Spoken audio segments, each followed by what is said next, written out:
What's wrong with walking? Isn't it a good exercise? Did you know that walking at the wrong time of day can be bad for your brain health? It would be so unfair if exercising for your health ended up harming your brain, wouldn't it? A recent study actively researched the relationship between walking time and brain health, and I'm here to bravely share this information. I can't pretend not to know while your brain is being slowly damaged. You've always been told that exercise is good for you, no matter what, right? But misunderstanding this can be truly dangerous. If you are over 60, there are 3 specific times you must be cautious about when walking. Today, I'll tell you all about them. Walking at these times can more than double your risk of stroke and dementia. Just imagine, by simply changing the time you walk, you can change the rest of your life. What time of day do you usually walk? Please leave a comment with the time you most often walk. Reading your stories will be a great help to others. Let's create a warm bond with other people watching this video. And please share it with your loved ones. Please hit the like button right now, so this important information can reach many people. Let's begin. The third one, in particular, contains unexpected side effects, so please watch until the end. First, I need to tell you about a 72-year-old man, Mr. Davis, whom I met in the emergency room last week. He was a man who had walked consistently every morning, at 5 a.m. for 30 years, and he suddenly collapsed. Luckily, there was no major issue, but I was shocked by his test results. There were signs that his blood pressure had momentarily skyrocketed to over 200. The very person who had walked for 30 years for his health was actually putting an immense strain on his brain's blood vessels because of the time of day he was walking. Were you surprised? I've been in geriatric medicine for 30 years and have met countless seniors, but many still don't know this fact. By the end of this video, your walking habits will be completely changed. Because even with the same walking, its effect on your brain health can be a world of difference. Depending on the time of day, many seniors tell me, "Doctor, I prefer walking in the early morning. The air is fresh and there are no people." Others say, "I walk in the middle of the day to get some sunlight and make vitamin D." Some even walk late at night saying, "It's too hot during the day. Walking at night when it's cool is the best."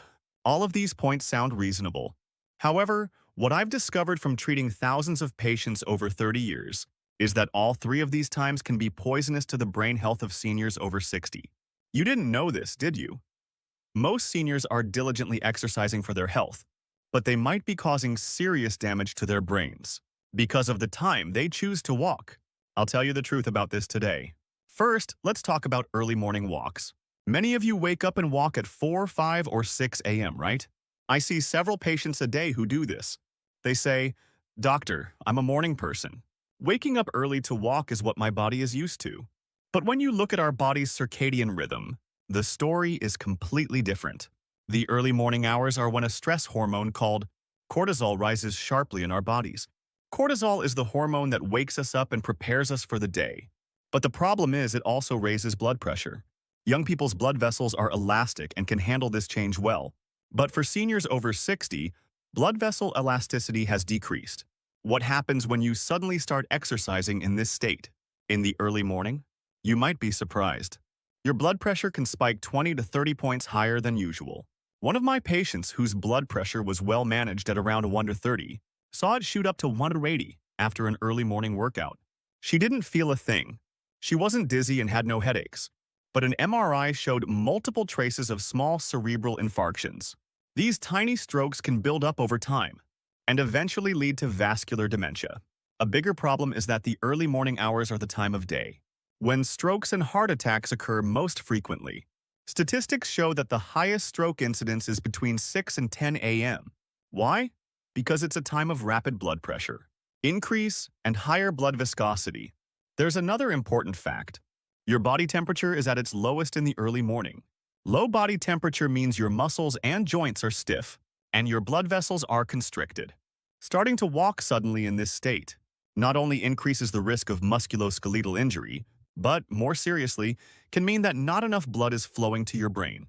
This is especially dangerous for those with atherosclerosis. In their carotid arteries, narrowed blood vessels can constrict further in the cold morning, and when blood pressure spikes on top of that, the blood flow to the brain becomes unstable. I had a patient who had walked at 5 a.m. for 20 years, and one day, he suddenly felt weakness in his left arm and leg. Fortunately, It was a transient ischemic attack, but it could have led to a major stroke. What about the middle of the day? Many people prefer walking at midday, saying, you get sunlight and you make vitamin D. Especially on nice days like these, I see a lot of people walking between noon and 2 p.m. This seems healthy, right? But it can also be quite dangerous for the brain health of seniors over 60. Almost no one knows this. The biggest problem with midday is the decreased ability to regulate body temperature. As you age, your sweat, gland function, and your ability to regulate body temperature decline significantly. While young people sweat to cool down, a study showed that this ability decreases by about 40% in seniors over 60. When you walk in the strong midday sun, your body temperature rises. To protect important organs, including the brain, your body sends blood flow to the skin to cool off. But in this process, the blood flow to the brain can be relatively reduced. It may surprise you, but this is why you feel dizzy. Many seniors tell me, I was walking at noon and suddenly felt dizzy, so I had to rest. This isn't just because it's hot. It's because the blood flow to the brain was temporarily insufficient. A more serious issue is dehydration. Seniors' sense of thirst is duller, so they often walk without realizing they are dehydrated. When you're dehydrated, your blood becomes thicker, which increases the risk of blood clots. One study found that even a mere 2% loss of body water can impair cognitive function. Walking at midday in the summer is even more dangerous.